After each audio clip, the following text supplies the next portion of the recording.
Et on commence cette nouvelle année avec des faits divers et pas mal d'incendies ce week-end dans la métropole. Et cet appartement notamment en feu dimanche matin à Roubaix dans le quartier de l'Alma. Après le départ de flammes, une bouteille de gaz dans un appartement a rapidement explosé, contribuant ainsi à la propagation de l'incendie au reste de l'immeuble. 6 personnes ont été évacuées. Heureusement, seule l'une d'elles est légèrement blessée. L'incendie a ensuite été maîtrisé par les pompiers en quelques heures. Mais hier matin, la mairie devait s'employer pour reloger les locataires de cet immeuble.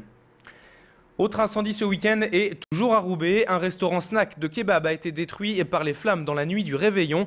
Vers 2 h du matin, le feu a pris dans cet établissement situé rue de Mouveau, mais sans faire de dégâts aux habitations voisines. Pour autant, les 4 occupants du logement au-dessus de ce snack ont dû être relogés dans leur famille.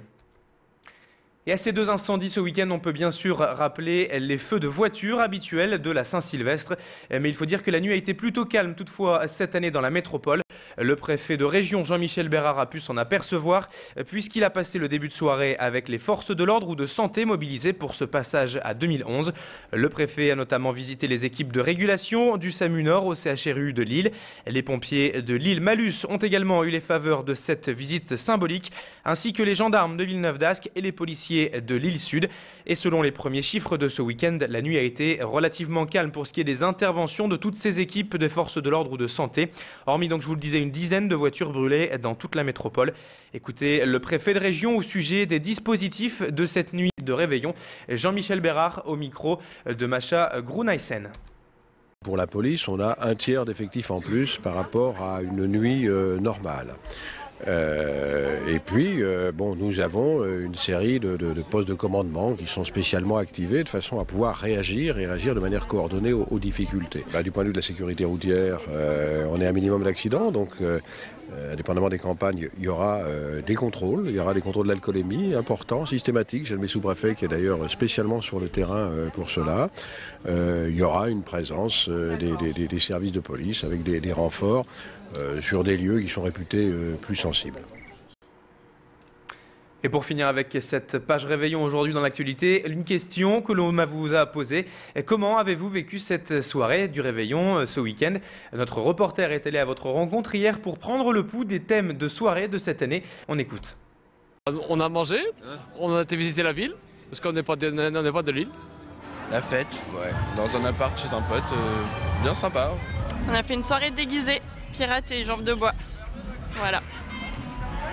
En perroquet. On a chanté, on a dansé, on a bien bu et voilà, on a terminé correctement l'année. On a été dans le grand... c'est quoi ça? Le grand... Oui, le grand groupe. 45 personnes, mais sensationnel. On a carburé à la vodka, au champagne et on est en forme ce matin. En bref, cette information, aujourd'hui, le service des cartes grises de la préfecture de Lille est fermé toute la journée. L'accès à ce service avait déjà été fermé vendredi pour le 31 décembre et ce sera donc le cas encore pour ce premier lundi de janvier. Et puisqu'on parle justement des cartes grises qui devraient augmenter donc prochainement dans la région, évoquons cette année 2011 qui débute avec les prix du carburant qui sont au plus fort. 1,50 € pour le samplon 98 et 1,25 € pour le diesel dans certaines stations de la métropole. Des prix au plus haut depuis bien longtemps et qui annoncent d'ores et déjà une année 2011 compliquée sur le terrain des prix du pétrole. Notre reporter a pu s'en rendre compte ce week-end en allant donc justement visiter quelques-unes des stations de la métropole lilloise. Écoutez justement les réactions de ces quelques automobilistes rencontrés hier donc par notre reporter Macha Grunaisen. Ça commence à devenir dur, hein. Pour un plein, on est pratiquement à 70 €, quoi. Donc derrière, j'ai le budget à la fin du mois, ça devient serré. C'est tout le temps les mêmes qui paieront, la voiture, allez, on paye tout, on est vraiment la vache à lait, quoi. C'est un peu trop, quoi. C'est trop souvent. Ça vous inquiète? Ah oui, ça nous inquiète, il n'y a pas que moi, je pense que c'est tout le monde. On nous prend quand même pour des petites vaches à lait ici en France. Quand on va les pays étrangers, les TVA sont moins fortes, et tandis qu'en France, on est toujours taxé, quoi. On n'a pas le choix. Vivement la voiture à vapeur. Dans l'actualité aujourd'hui, ce sont également les soldes qui débutent en Belgique aujourd'hui. Pour le Nord, chez nous, il nous faudra donc attendre mercredi 12 janvier. Mais chez nos voisins belges, la course aux réductions débute donc dès ce matin. Et comme chaque année, vous serez certainement très nombreux à traverser la frontière de la métropole jusqu'en Belgique pour déjà profiter des bonnes affaires.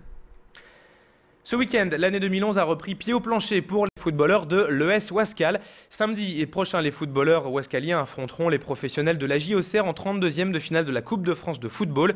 Un match de gala pour ces amateurs et donc un match qu'il faut bien préparer.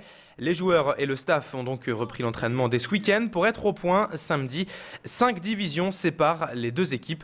Autant dire qu'il faudra être très fort samedi pour espérer battre Auxerre.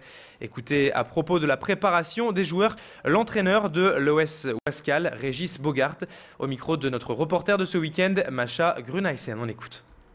C'est une équipe contre laquelle il est difficile de se créer des situations, des opportunités. Et puis c'est une équipe aussi qui va à 3000 à l'heure vers l'avant et on sait qu'on va jouer au Stadium Nord, donc le terrain il est grand. Donc ça sera aussi, je dirais, une des composantes difficiles, ça va être de gérer les espaces, quoi. Parce qu'à chaque fois qu'il va y avoir un petit peu d'espace, je pense qu'on va s'apercevoir ce que veut dire puissance et vitesse. Dans tous les cas, chaque match on peut le gagner, même si au départ c'est une équipe qui est au-dessus au niveau. Maintenant c'est qu'un match et puis il faut se donner à fond, on est 11 contre 11 et puis on va faire le maximum pour essayer de passer ce match. Et on aura bien sûr l'occasion de reparler de la préparation de l'ES Ouascal tout au long de la semaine avant donc ce match de samedi de Coupe de France. Fin de cette édition, merci à vous de l'avoir suivi, restez encore avec nous un peu de secondes. On va parler tout de suite de la météo, des prévisions du jour et de la semaine et on parlera également de l'info trafic. Restez avec nous.